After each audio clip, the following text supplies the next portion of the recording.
So this is the very first round pen lesson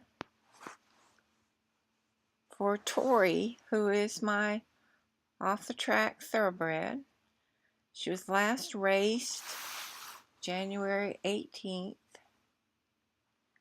and it's now December, so it's been almost a year since she was raced. She's been running in the pasture, having her own way, and hopefully forgetting all about being a racehorse. I know that is not the case, however, because she tears around in that pasture so fast. She loves to gallop and jump around. She's very energetic. So this is a horse that was born to run, and I think she's always going to have that in her.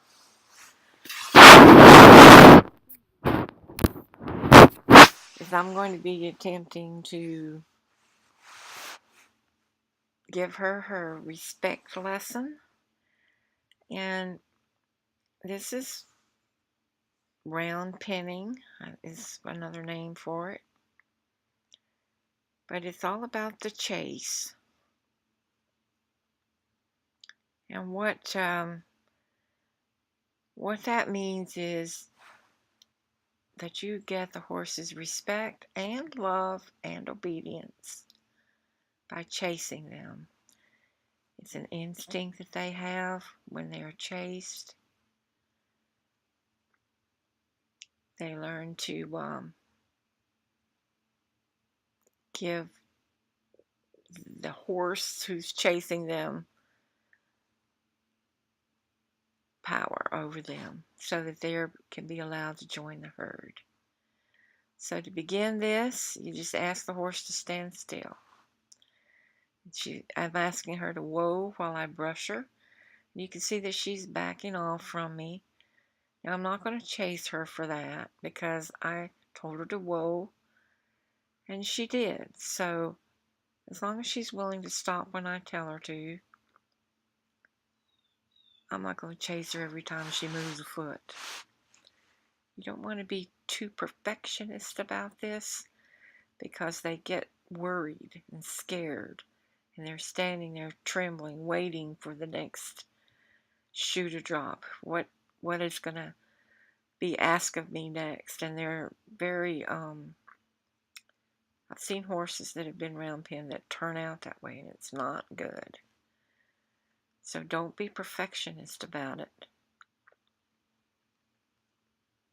But you do want them to learn to whoa when you tell them to, and to stand still until you tell them they don't have to anymore. That's what this is all about. Okay, so now you can see that she's just walking completely off. I'm telling her to whoa, and she's absolutely ignoring me. So at this point, I am going to chase her. Again, you may have seen round penning done where the horses got to be cantered around, and you have to really get after them and really make them upset and unhappy. She's not happy right here, and I'm pushing her at a fairly good clip, but it's just the trot. And we're only going to do this for a short time. Now, the main thing about the chase is that you don't let the horse decide which direction they're going to go in once they start going. You decide which direction. You see, I just turned her so that now she's going to the left. Now, if she decides to take off, that was her choice. I didn't push her into that. They're going to do that. Now, she herself decided she was going to turn around. So I put the whip in front of her face, so she would have to run through it or turn around. She chose to turn around. That's what we want them to do. So, and you can see she's pretty wild about this, looking all around. There she tried to turn around on her own again. And I put the whip in front of her and she ran past me. And then I made her go in this direction. And she's trying to turn around again. No, sorry. I turned around myself.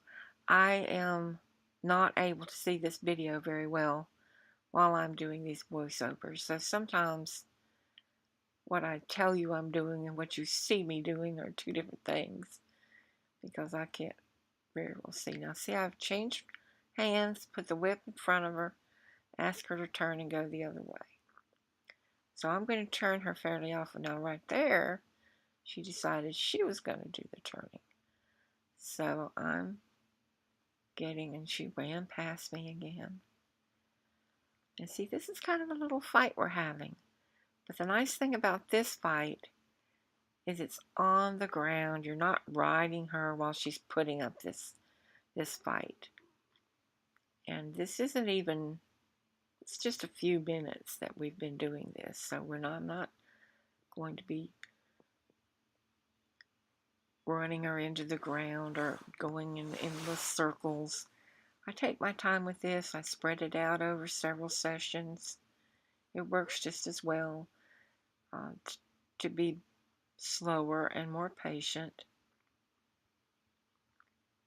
Okay, again, she tried to change herself. I'm putting the whip in front of her. She ran right through it.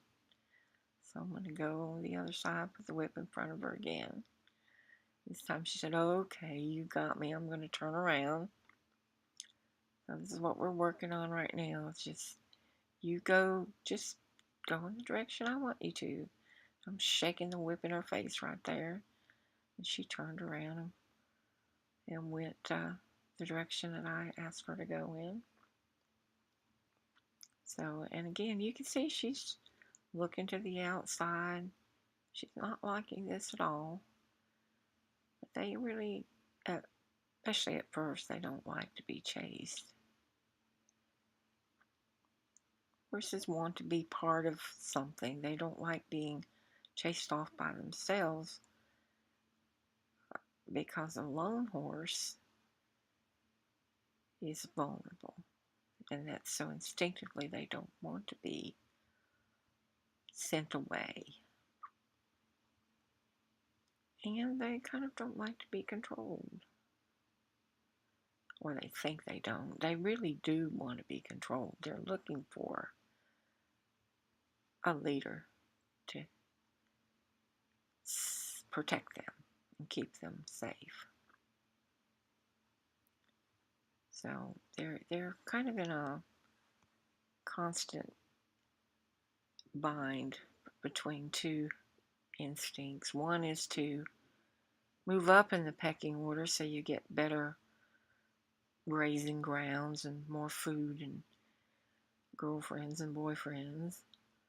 But they also want to be part of the group. So there's sort of a constant battle between bonding and testing to see if they can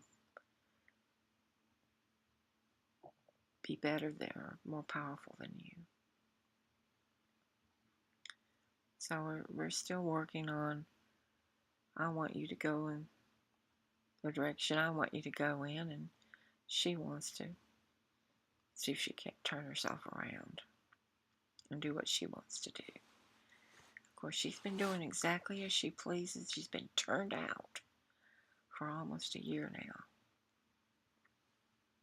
And okay, there I told her to whoa.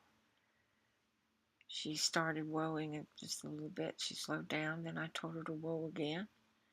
And now she's standing for me. So I'm going to go over and I'm going to pet her. And she's going to let me. So this is the beginning of the standstill. End of part 1. I'm going to divide this into 4 parts. You see, standing to be petted. I want to praise her.